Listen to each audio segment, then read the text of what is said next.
प्रदेश में 1,80,000 रुपए तक की वार्षिक आय वाले परिवारों की बेटियों को निजी व सरकारी कॉलेज में मुफ्त शिक्षा देने के ऐलान का भाजपा प्रदेश महामंत्री डॉक्टर पवन सैनी ने स्वागत किया है। सरकार ने इसी प्रकार 3 लाख रुपए तक की आय वाले परिवारों की बेटियों की आधी फीस माफ करने के प्रदेश सरकार के फैसले को भाजपा के प्रदेश महामंत्री डॉक्टर पवन सैनी ने सरकार का ऐतिहासिक फैसला बताया है। उन्होंने पत्रकारों से बातचीत करते हुए कहा कि प्रधानमंत्री नरेंद्र मोदी ने हरियाणा में पानीपत से बेटी बचाओ बेटी पढ़ाओ अभियान की शुरुआत की थी। यह अभियान बेटियों को पढ़ाने और बढ़ाने में सफल साबित हुआ है। आज हरियाणा में लिंगानुपात में भी काफ़ी सुधार हुआ है और बेटियों की शिक्षा के क्षेत्र में भी बहुत ज़्यादा सुधार हुआ है। उन्होंने प्रधानमंत्री नरेंद्र मोदी और मुख्यमंत्री मनोहर लाल के साथ साथ पार्टी के सभी वरिष्ठ नेताओं का आभार जताया।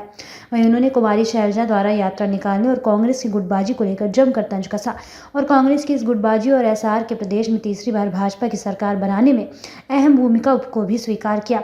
डॉक्टर पवन सैनी ने बतौर भाजपा के प्रदेश महामंत्री अपना कार्यकाल पूरा होने और उनके स्थान पर किसी और को प्रदेश महामंत्री बनाए जाने को लेकर पूछे गए प्रश्न के जवाब में कहा कि कार्यकाल पूरे होने पर बदलाव की प्रक्रिया स्वाभाविक है। डॉक्टर पवन सैनी के कुरुक्षेत्र लोकसभा और लाडवा विधानसभा से चुनाव लड़ने की चर्चाओं को लेकर पूछे गए प्रश्न के जवाब में डॉक्टर पवन सैनी ने कहा कि वो चुनाव अवश्य लड़ेंगे।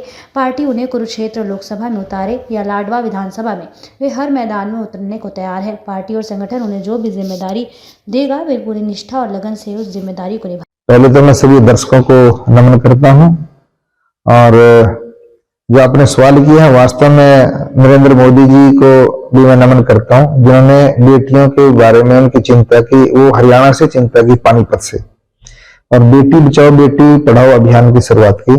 आज उनके इस अभियान के कारण हरियाणा की सरकार मनोहर लाल जी के नेतृत्व में उनके प्रयासों के कारण आज लिंगानुपात हरियाणा के अंदर बहुत सुधार की और बढ़ा है।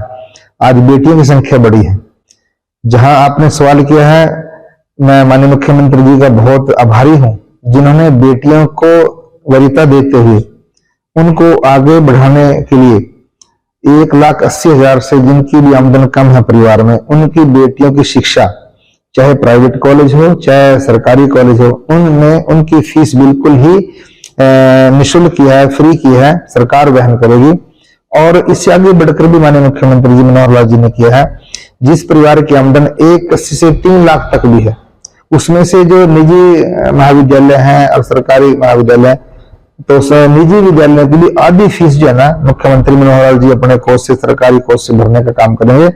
मैं पुनः माननीय मुख्यमंत्री जी को इसके लिए बहुत बहुत आभार व्यक्त करता हूँ, धन्यवाद देता हूँ, जिन्होंने बेटियों को आगे बढ़ाने के लिए वास्तव में इस बात को चरितार्थ करने का काम किया, बेटी बचाओ और बेटी पढ़ाओ। बेटी और पेरेंट्स को क्या मैसेज देंगे? बहुत सारे परिवार हैं जिनको सपोर्ट मिलेगा। बिल्कुल बिल्कुल, जो ऐसे परिवार जो वैसे तो ऐसा नहीं है बेटियों को बोझ मानते हैं, लेकिन फिर भी ऐसे जो हमारे ऐसे परिवार हैं जहां बेटियों की संख्या है, उनके पास ज्यादा है और लेकिन आमदन नहीं है खर्च करने के लिए, उनके लिए भी एक सहारा बनने का काम माननीय मुख्यमंत्री जी ने किया है। उनको भी चिंता मुक्त करने का माननीय मुख्यमंत्री मनोहर लाल जी ने किया है। हमारी शैलजा सर पूरे हरियाणा भ्रमण करने वाली है, कांग्रेस में बता दूंगी आपसे भाई, अपनी एकता है पार्टी में क्या?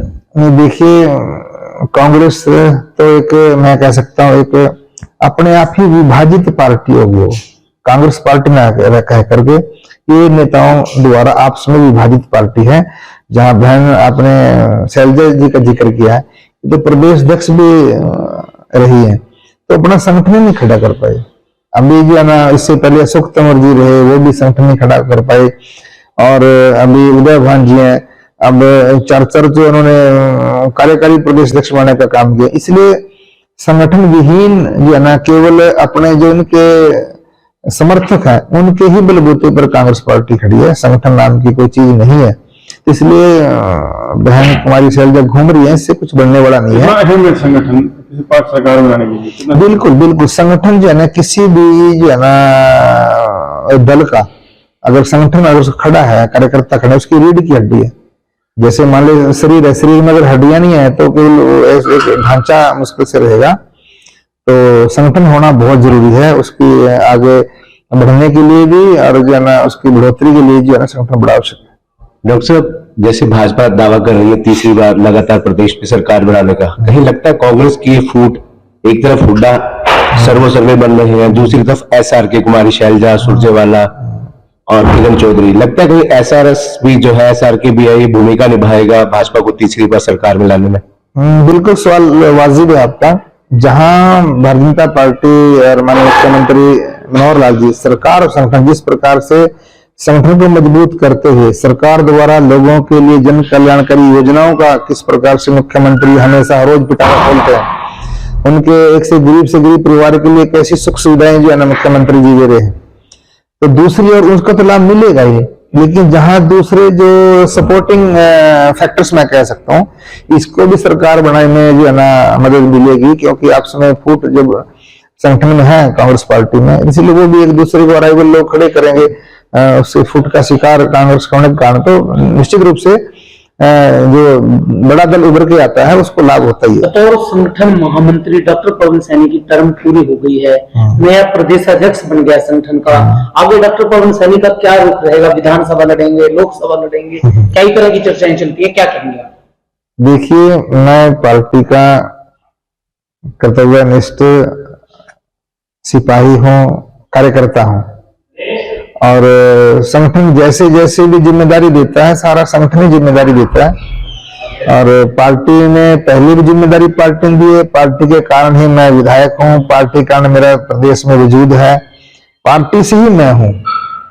इसलिए स्वयं को हमारे संगठन में अंतिम, पहले देश फिर पार्टी फिर स्वयं, इसलिए पार्टी जो भी जिम्मेदारी देगी मैं उसको निभाने का काम करूंगा। जहां महामंत्री के नाते मेरी टर्म पूरी हुई है सभी की, और टर्म पूरी होने के बाद बदलाव संगठन में होता ही है। पहले धनखड़ जी थे, धनखड़ जी से पहले बराड़ा जी थे, ऐसे बदलते आएंगे। ऐसे राष्ट्रीय स्तर पे भी है, आज नड्डा जी राष्ट्रीय अध्यक्ष हैं, कल और थे, परसों और थे, और आगे और होंगे, 3 साल बाद फिर दूसरे होंगे।